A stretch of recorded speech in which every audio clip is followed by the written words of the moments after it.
Bem, eu tô evitando fazer react de vídeo que não é de brasileiro, tá ligado? Pela facilidade mesmo do desenrolo. Mas vou dar uma moral pro Clamates aqui, vamos ver isso aqui. Como são os jogos para alguém que não joga?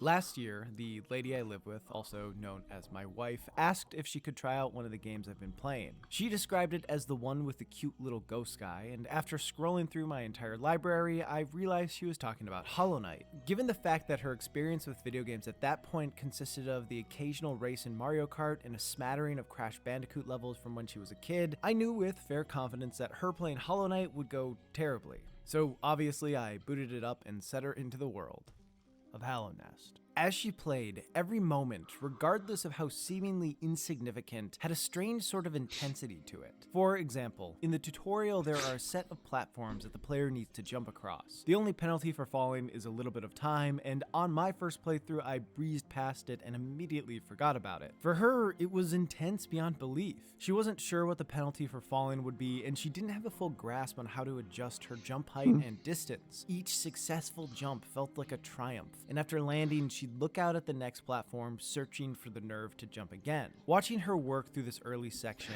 Cara, eu já sei onde esse vídeo vai, eu já consigo imaginar esse vídeo inteiro já, saca? Porque esse vídeo aqui, na verdade, é uma descrição de como foi pra nós jogar pela primeira vez, saca? Qualquer um aqui que jogou, lembrar do primeiro jogo que jogou, como é que foi jogar pela primeira vez, provavelmente vai se sentir descrito, né, nisso que ele tá falando aqui, saca? And seeing the different ways that she viewed the game got me thinking a lot about the language of video games, and just how much a person's level of video game literacy affects their experience with any given title. I can't really think of a time in my life where I wasn't interested in games. Caraca, e esse aqui foi um dos primeiros jogos que eu joguei, cara, Zelda, de Nintendinho, mano. Esse foi um dos primeiros jogos que eu joguei, que eu, assim, quando eu penso nas sensações que eu tive no início, Zelda é o primeiro jogo que me vem à cabeça, cara. Esse Zelda aqui, do Nintendinho, mano.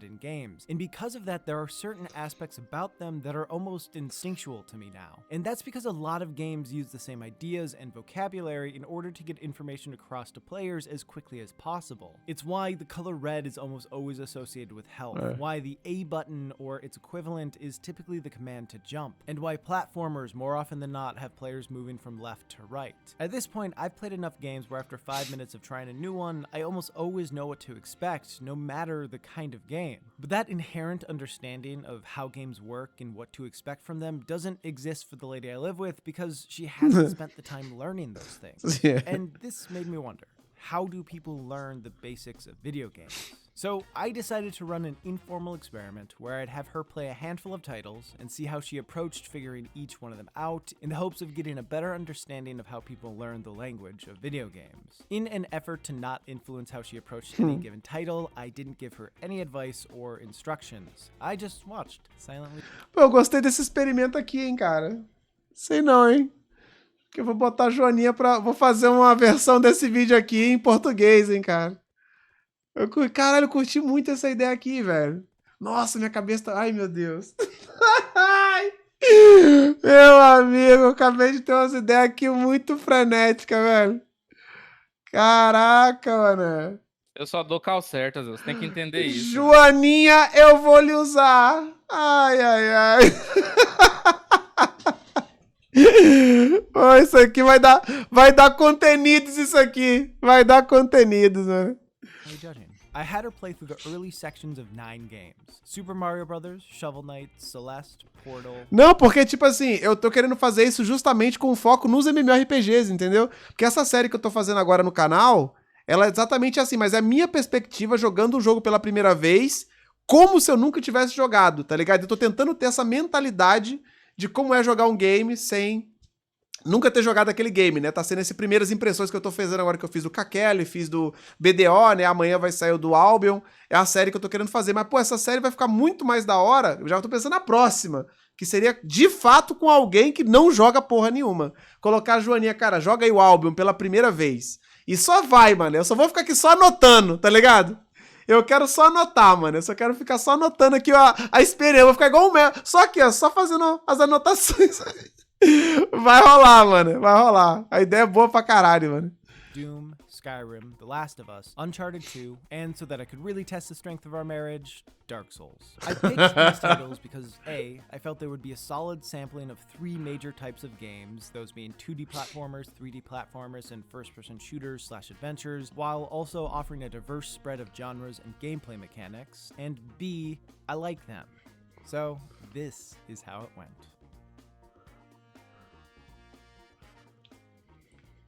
Just kidding, we're still good.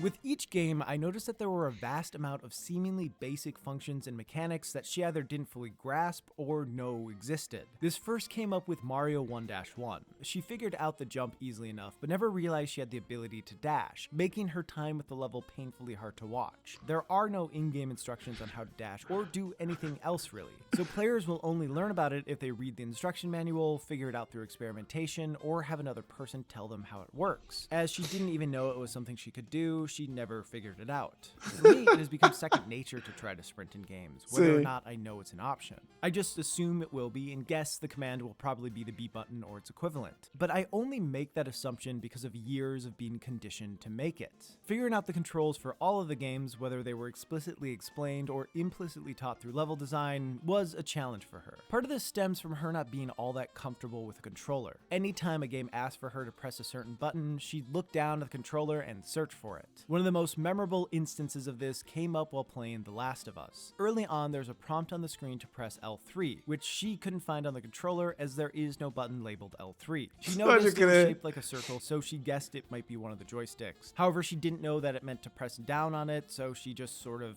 moved back and forth until eventually figuring it out. I've certainly played games that do a better job of illustrating how L3 and R3 work, but it is kind of weird that there's pretty much a hidden button on all controllers that new players will have no reason to know exists. Pode crer, não. O L3, o controle é literalmente um botão secreto, né, velho? Pra quem não conhece a parada, né? Você nunca pegou num controle. Que a porra do L3? Não tem marcação nenhuma, velho. Como é que eu vou saber que porra é essa, né? Figuring out a game's controls sounds easy, but she essentially not only had to memorize which buttons did what, but also which buttons were where, adding another layer of things to keep track of and making the process a little bit more overwhelming. She typically fared better with games that didn't give too much information to remember. With Dark Souls, after reading 15 or so messages explaining the controls, she said she felt like she was getting too much information too quickly. A lot of the things she learned, most notably the lock-on feature, she forgot about by the time they would actually be useful. On the other side of things, with Shovel Knight, she struggled to get through a few of the early sections because she didn't understand the full scope of her abilities or how to use them, but once she did start to figure things out through experimentation, she ended up remembering the core mechanics better because she witnessed firsthand how useful they could be. So for her at least, giving a memorable use of a mechanic made it stick in her mind a lot clearer. Most of the games I had her play were with a controller, but I did want her to have some experience with mouse and keyboard. So I had her try a few games with a first-person perspective. I thought Portal would be the best place to start as it doesn't call for quick reflexes and it gives players time to figure things out. Using the keyboard actually proved to be easier for her than the controller as she uses a keyboard every day and knows where everything is. However, if you've been paying attention to the footage, you've probably noticed that she isn't looking around at all. And that's because she didn't realize she was supposed to use the mouse.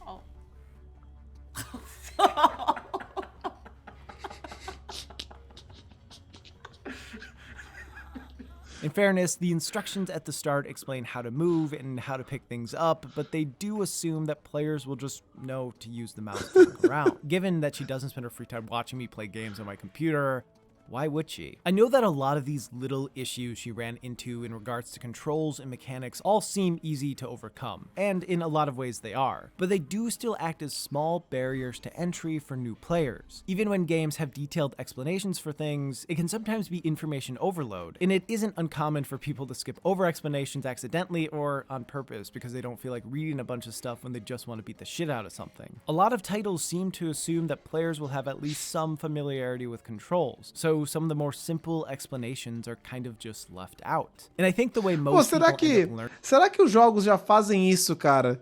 Na expectativa de que, pô, eles não vão atrair muitos jogadores que são, tipo, do zero, sabe qual é? Tipo, pô, eu vou fazer um Dark Souls, eu não tô esperando que vai vir um cara que nunca jogou videogame jogar essa porra aqui, tá ligado? Eu não vou nem me preocupar com isso. Se o cara botou a cara no Dark Souls, Ele já sabe já alguma coisa, sabe? Se você nunca jogou, meu irmão, não vem jogar Dark Souls, tá ligado? Você tá no lugar errado, meu irmão. Mete o pé daqui, né?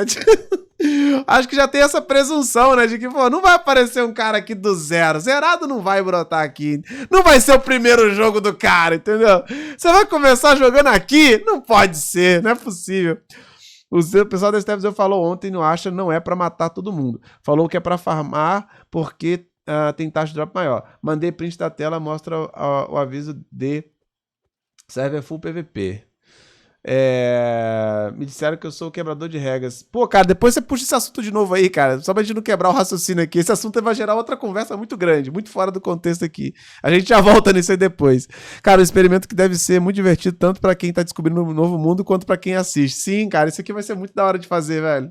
Learning these basic things that they won't figure out without searching on their own is through other people. For example, back to Mario. I don't remember how I learned to sprint in the game, but as I know I would not have read the instruction manual, there's a pretty decent chance that my brother told me how to do it, and I wouldn't be surprised if one of his friends had told him, and so on and so on. Also, the only reason I understand half the things I do in Dark Souls is because I've scoured wikis and message boards on how to get good. Video games are best when they are a communal experience, and a big part of that stems from the sharing of knowledge. Obviously, someone being a backseat gamer can get annoying if they explain how to do everything, but getting assistance when it's needed most can make a game far more enjoyable. It bridges the gap between what games expect players to already know and what they actually do know. Most of the frustration that the lady I live with had while playing boiled down to not being able to figure things out that she didn't know existed, which is something that would have been solved had I not just been a silent observer. Given that I was, though, she found herself continuing to have problems, and one of those is summed up best by her most frequently asked question.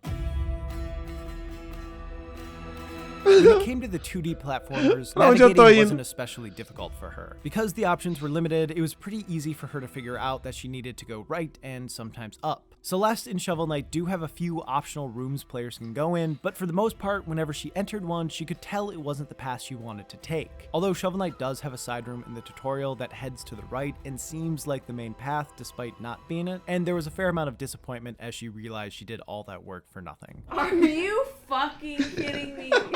However, for all the 3D games, navigating proved far more difficult. She spent a lot of time wrestling with the camera in third-person games, and she wasn't all that great at moving and looking around at the same time in first-person ones. Due to her not rotating the camera around a ton, she didn't always get a great sense of her surroundings, so she struggled with figuring out where she was and where she was going. Like in Skyrim, she missed the jump from the tower to the house during the tutorial, and it took a while for her to realize that she had fallen back to the spot where she started. Also, because she wasn't good at focusing her camera, she didn't realize she was supposed to be following Hadvar, so she was sort of just strolling along, trying to get out of the city in her own way. Once she did follow him and got into a building, she was more interested in picking up everything she saw instead of moving forward, which actually is fair in how most people play Skyrim. Either way, she wasn't fully sure where to go. Interestingly, after we finished all the games, I brought up the footage of Skyrim and showed her the compass at the top of the screen, and she said that she hadn't noticed it while playing, as she was mostly just focused on what was directly in front of her. The same thing happened with Doom's compass and even the health bars of enemies and bosses in Dark Souls. She typically noticed waypoints on the screen when they showed up, but she didn't know what they were for, so she often ignored them. Players are hit with a lot of information when they play games, and for ones who aren't all that Isso aqui, cara, basics, é tipo assim, é quase como se você colocasse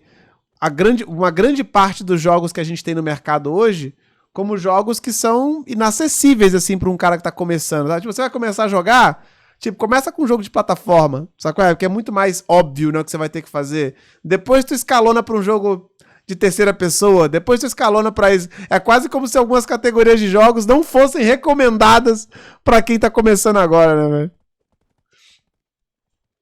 A lot of that information's pushed to the side, acting as another barrier for entry. Another thing that confused her was when progression in a level wasn't entirely linear. Like with Dark Souls, she got confused when the level looped back around on itself, and she made the assumption that she had messed up and gone the wrong way. Most of the games she had played before Dark Souls had typical progression, so finding herself back near where she started felt odd. Even the 3D games that seemed like they might be more straightforward had a few things that ended up being confusing for her. For example, in Uncharted 2, what a player can climb is indicated indicated by being colored yellow. But that wasn't obvious to her, so she constantly tried to climb things that just looked like they could be climbed. And then she questioned why she had to take the longer, more roundabout path when there were perfectly good handholds right above her. A similar issue with signaling happened with The Last of Us as well. There's a part where the player has to run through a city to escape, and a gas station explodes, causing street lamps and other things to block the road ahead. My wife noticed a little gap on the sidewalk that was untouched by fire, so she kept trying to run through that to get out. But every time she did, the infected came and killed her. This made her think that the issue wasn't with it being the wrong way to go, but rather with her not being fast enough. So she kept trying that same path over and over before finally finding the right way. With game design, there's often a battle between having a level look realistic and making it easy to navigate. In this example, Naughty Dog tried to make the city feel more natural by not having every path be physically blocked off. And while more experienced players will most likely see the explosion and assume they should go a different way, the game falls short on helping players who don't understand what they're supposed to do. By having the signal be the explosion, but the consequence being an attack by the infected, she learned the wrong lesson. And this sort of thing ended up happening to her a fair amount throughout the process, even with things that had nothing to do with navigation. Sometimes she just interpreted the information the game was giving her in the wrong way, and she found herself Aprenderam as lições The erradas. idea that some games teach players how to play simply through gameplay and level design is a pretty common talking point in the video game community. I'm a firm believer that a lot of games do this, and watching her play reaffirmed that thought. For example, in Doom, her initial instinct was to stay as far away from enemies as possible, because she didn't feel all that comfortable with the controls of a first-person shooter. However, once she came across enemies who threw fireballs at her from a distance that did way more damage than anything she could do from that same range, she started to realize that her best bet was to get close to enemies and either beat the crap out of them or use the shotgun. Ultimately, Doom is meant to be played this way. The glory kill system and the handful of weapons that are powerful at close range are included to push a fast-paced, action-packed fighting style. And having one of the first rooms be extremely difficult to beat without playing this way sets the expectation for the Mano, rest cara, of the esse game. vídeo aqui é sensacional mesmo, cara. É sensacional nesse sentido dos devs assistir. Será que, eu tô me questionando aqui, será que os devs têm essa consciência? E o que eles fazem hoje fazem de forma metódica ou é meio que foda-se já, tá ligado? Porque, porra, isso aqui, mano, é absurdo, velho. It took her a fair bit of banging her head against the wall to get past this room. But once she did, she was better at the core mechanics of the game than when she started. With that said, what I found even more interesting than when she learned the right lessons of how to play a game through gameplay was when she learned the wrong ones. The first instance of this that I noticed happened while playing Mario 1-1. At the beginning of the level, there's a question mark box with a mushroom in it. She had some familiarity with the Mario franchise, so she knew that mushrooms were good to get. However, after hitting the box, she jumped into a different block, causing the mushroom to change directions and go off the left side. Todo mundo, mano, esse cogumelo, ele é colocado aqui pra você fazer essa merda, pra você aprender esse problema. Porque é natural, mano. Você vai bater aqui e vai bater aqui. E é quase que o timing é perfeito, tá ligado? O timing é perfeito pra você bater e jogar o cogumelo pra trás. Só pra você... Puta, entendi. Tá ligado? É só pra você entender essa merda, velho. Screen out of reach. She didn't register that she had caused the mushroom to change directions, leading her to the assumption that mushrooms would always end up going to the left. When she got to another block that she suspected held the mushroom, she hit it and immediately moved to the left to grab it before going off screen and... Agora ela aprendeu. Agora ela aprendeu com certeza. Na primeira ela não aprendeu, mas agora definitivamente ela aprendeu a lição, cara.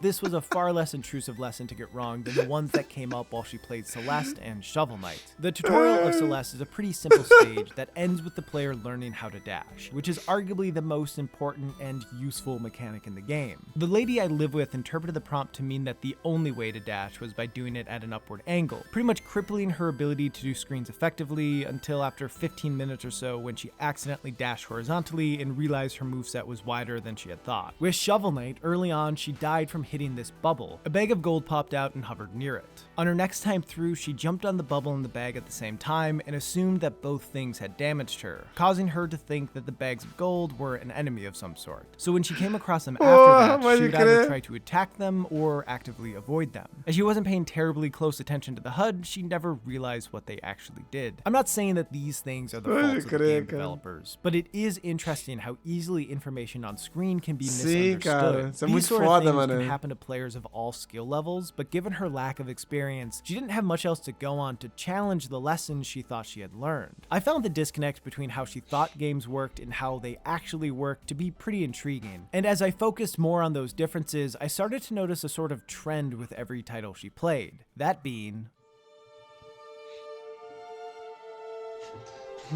when most people talk about what any video game is like, there's often a greater focus on the general actions players can do rather than the limitations that make it possible for the game to function. For example, Mass Effect could be described as a role-playing game where, among other things, players get the opportunity to talk to and form relationships with various characters across the universe. People who play a lot of games will most likely go in understanding that this actually means players will be able to form relationships with a predetermined cast of characters by choosing responses from a set of limited dialogue options. As it turns out, this formula makes for a really great series, but there is a gap between what a game Aperta O pra legenda ficar clara?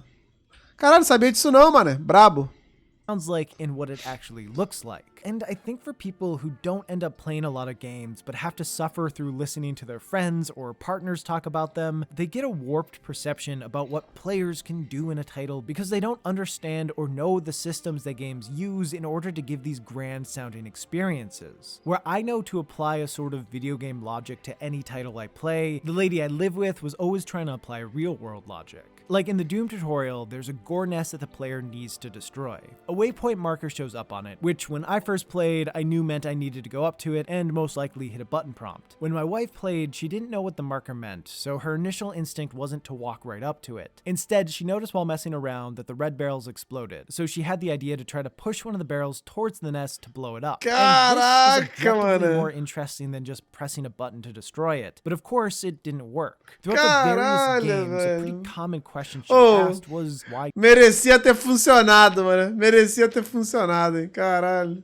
can't I do it this way? And my response was, because. The deeper answer is that limitations exist in games because there are only so many potential inputs a title can have, meaning there are a finite number of ways a player can interact with things. If developers tried to program in every possible way a player might think about interacting with something, games would just never come out. I'm used to these limitations. O nome desse jogo é... Como é que é o jogo lá de 600 milhões mesmo? Como é que é o nome dele? É o... Star Citizen. Esse é o Star Citizen, é por isso que ele nunca é lançado. Mas é isso aí, humilde.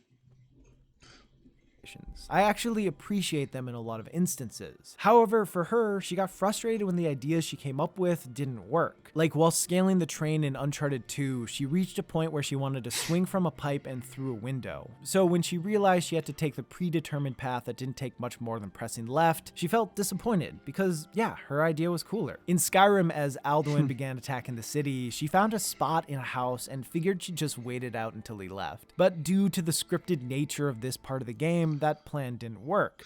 Isso aqui, na verdade, que ele tá descrevendo, eu acho que até a gente que tem mais experiência continua sentindo, só que a gente meio que aceitou essa porra, né? Que é a linearidade dos jogos, né? Resident Evil, pra mim, é um dos jogos que mais me irrita nisso, cara, porque o que eu queria ver, por exemplo, em alguns jogos, como a franquia do Resident Evil, é ele evoluir nesse sentido, sabe? De fazer com que essas coisas que são da hora de você fazer, elas se tornassem possíveis. Cara, me dá um nojo quando eu chego na porra de uma porta do Resident Evil e eu não posso passar porque eu não tenho a chave. E a porra de uma portinha desse tamanho, que se eu levantar a mão eu pulo por cima. Aí eu tenho que dar a volta, matar um demônio, pegar uma chave, misturar com álcool, não sei o que, pra abrir um portão que eu consigo pular levantando a mão. Porra, mano, não fode, tá ligado? Dá uma raiva essas paradas, velho.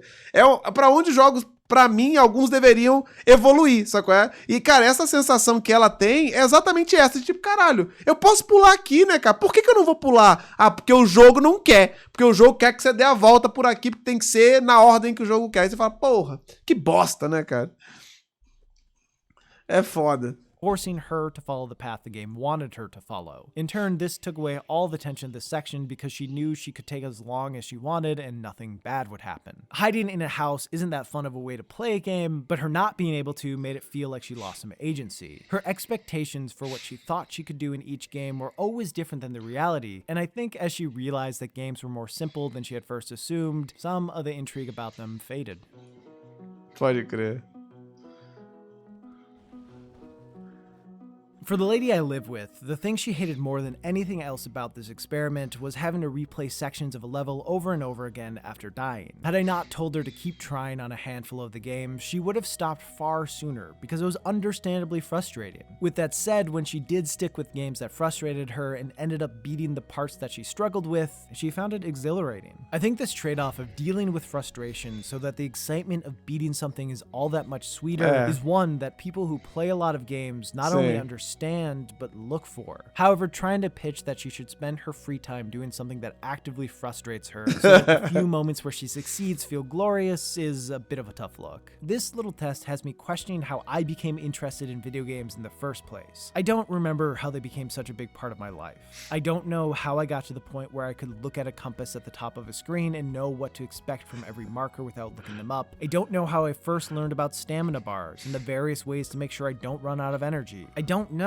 how I became, I guess, fluent in the language of video games. I'm just glad that I learned the basics when I was young enough to not care about spending hours on one level. For a better understanding of how inexperienced players approach video games, I need to run a much wider and more complex study that tests in a more robust way than just sitting down to watch my wife play video games a few times. But I did find it interesting to compare how wildly different my approach to games is to hers. And while I definitely don't have enough definitive information to make any sort of legitimate conclusion about how inexperienced players approach games, I do want to say this. In a similar way to how it is harder to learn a language as an adult, it's harder to get into video games after a lifetime of not playing them. And from what I've seen, that seems to have less to do with interest and more to do with struggling to get over the barriers that exist for new players. Like, if you don't know how to read, why would you pick up a book? What I'm getting at is if someone you know who doesn't play games expresses interest in trying one, don't force them to be in an experiment where you give no guidance and mostly just watch them struggle with something that they never learned how to do.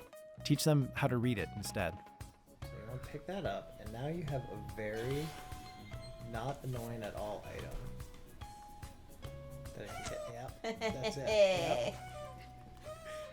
Fucking get it. You can use that to like wake things up and to break stuff. Ooh. Put that in the video. Caralho. Maneiraço, cara. Don't put that in the video. Queria falar não, mas eu vou copiar essa ideia, hein? Eu vou copiar, mas fazer de um jeito diferente. Vou copiar, mas de um jeito diferente. Me aguardem. Aguardem. Joaninha estreará em breve. Joaninha estreará em breve nisso aqui. Pode ficar tranquilo que isso aqui vai virar conteúdos, com certeza, velho. Vai ser da hora, vai ser da hora. Mas é isso aí, o que vocês acharam, mano? Já falamos pra caralho, né? Comenta aí o que você achou desse react aí e a gente se vê no próximo. Valeu, molecada. Maneiraço.